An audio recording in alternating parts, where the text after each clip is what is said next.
ini hanya untuk mereka yang punya logika. Bagi yang tidak punya logika, skip aja. Drama KPK. Gagalnya Novel Baswedan dan 74 orang lainnya dalam uji wawasan kebangsaan di KPK digambarkan sebagai seolah-olah bukti pelemahan KPK. Berkembang narasi bahwa uji wawasan kebangsaan adalah cara yang diambil untuk menghabisi para penyidik berintegritas yang telah membongkar berbagai kasus korupsi besar. Ini adalah seolah-olah bukti kemenangan kaum koruptor menghabisi secara sistematis perang melawan korupsi di Indonesia. Dan yang berada di belakang uji wawasan kebangsaan ini adalah Ketua KPK Firly Bahuri.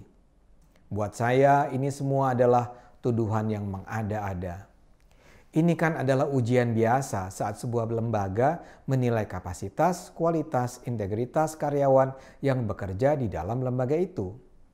Saat ini kita di Indonesia sedang menghadapi ancaman kelompok-kelompok yang mengancam NKRI. Kita sebut saja, ancaman yang paling menonjol adalah kelompok-kelompok Islamis radikal.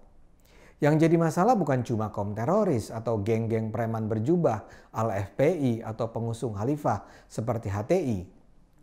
Yang lebih menakutkan adalah upaya sistematis, terstruktur, dan masif dari kelompok Islamis radikal untuk menguasai lembaga-lembaga strategis di Indonesia.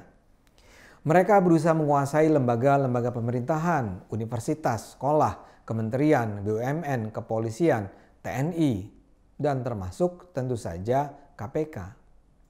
Informasi tentang kehadiran kelompok Islamis radikal di KPK sudah terdengar sejak lama. Dan ini membahayakan karena kelompok-kelompok ini dikenal berprinsip bahwa untuk tujuan agama apapun halal dilakukan. Jadi sangat wajar bila saat ini pimpinan KPK berusaha menilai wawasan kebangsaan para pegawai di kantornya. Bahwa ini diterapkan di saat pengalihan status para karyawan KPK menjadi aparatus sipil negara ASN ya karena momentum saja.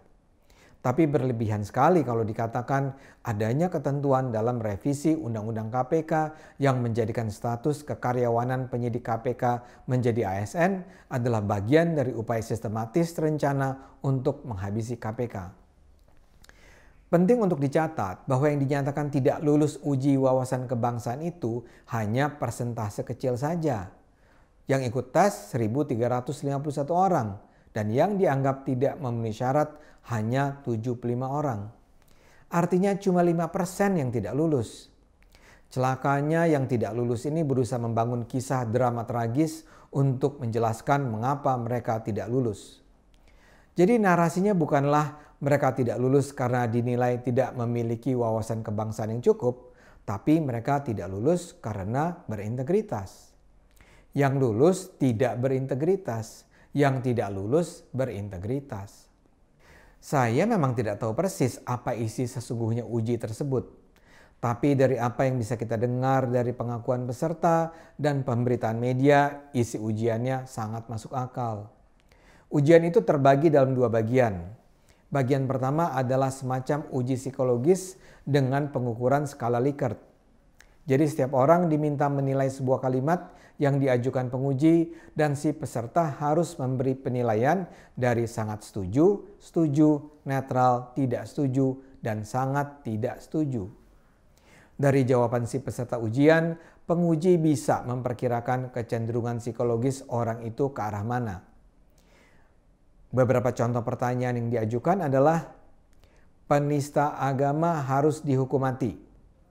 Nurdin M. Top melakukan jihad. Semua orang Jepang kejam. Kulit berwarna tidak pantas menjadi atasan kulit putih. Semua orang Cina sama saja. Jadi kalau si peserta menyatakan sangat setuju bahwa penista agama harus dihukum mati, sangat setuju bahwa Nurdin M. Top melakukan jihad, atau sangat setuju bahwa semua orang Cina sama saja dan seterusnya, orang tersebut bisa diragukan komitmen kebangsaannya. Ini sih tes psikologis yang sangat biasa. Selain itu, setiap peserta diwawancara oleh sebuah tim penguji dengan topik bahasan yang sangat beragam. Misalnya soal organisasi Papua Merdeka, Darul Islam, PKI, HTI, FPI, Rizik Sihab, kebijakan pemerintah, narkoba, dan lain-lain. Dalam wawancara semacam ini lazim pertanyaan melebar kemana-mana. Intinya tim penguji berusaha mempelajari secara mendalam sikap si peserta dalam isu-isu yang dianggap terkait dengan komitmen kebangsaan orang tersebut. Jadi ini bukan ujian mengada-ada. Dan yang terlibat sebagai penguji dalam ujian pun datang dari beragam lembaga, dari Badan Kepegawaian Negara, BIN, Badan Intelijen Strategis, Pusat Intelijen TNI AD, Dinas Psikologi TNI AD, dan Badan Nasional Penanggulangan Terorisme.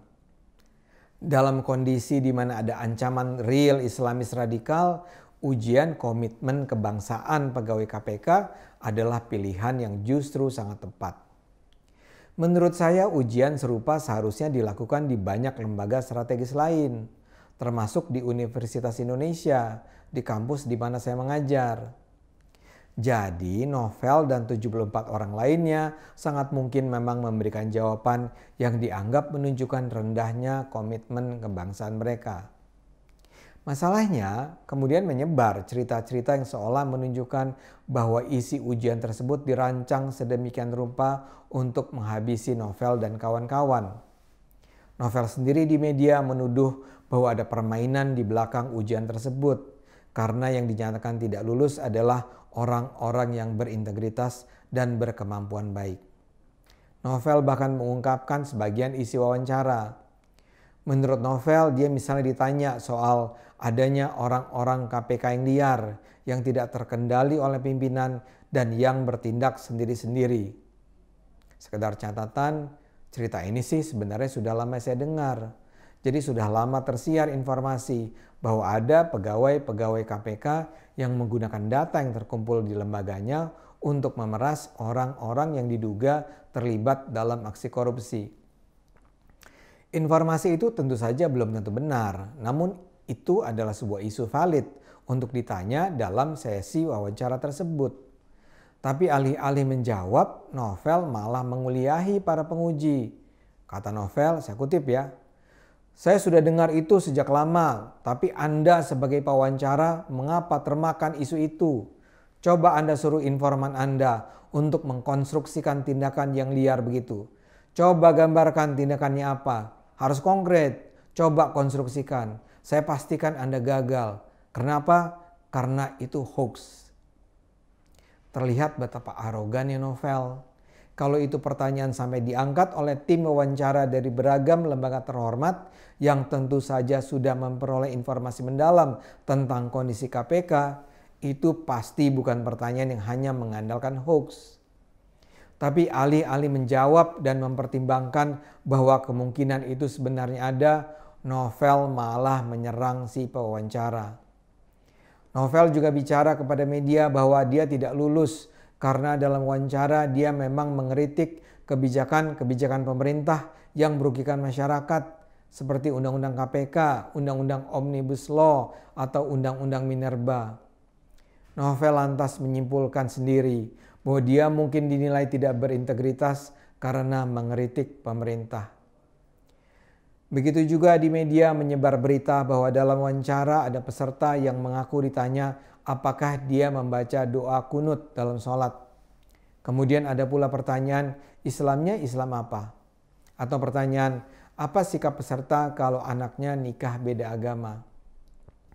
Karena diberitakan luas, sejumlah pihak sudah mengecam uji komitmen kebangsaan itu. Majelis Ulama Indonesia misalnya mempertanyakan mengapa soal doa kunut sampai ditanyakan, karena itu adalah bagian dari kemerdekaan beragama. Direktur Pusat Studi Konstitusi Pusako Universitas Andalas bahkan mempertanyakan mengapa peserta ujian ditanya soal FPI dan Rizik Syihab. Itulah yang saya sebut drama. Kalau penguji sampai bertanya soal kunut, itu bukanlah dalam konteks menilai benar atau salah. Pertanyaan itu disampaikan untuk menilai orientasi keagamaan peserta. Mereka cenderung berorientasi modern yang cenderung mengabaikan doa kunut atau konservatif yang mewajibkan kunut. Segenap pertanyaan itu dirancang untuk mengukur seberapa tinggikah komitmen kebangsaan seseorang.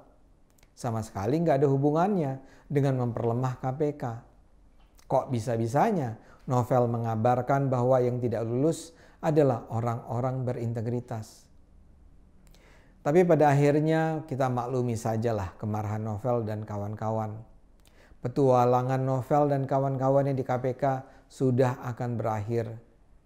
Dalam kondisi tersudut, mereka berusaha memobilisasi dukungan publik. Mudah-mudahan tidak banyak orang yang termakan dengan drama mereka yang tidak lulus ujian. Kita dukung terus langkah pimpinan KPK membersihkan gerakan Islamis radikal di dalam tubuh lembaga yang sangat kita butuhkan ini.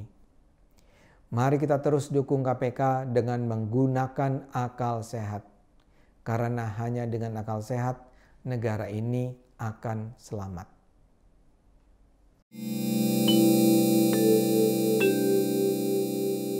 Video ini hanya untuk mereka yang punya logika.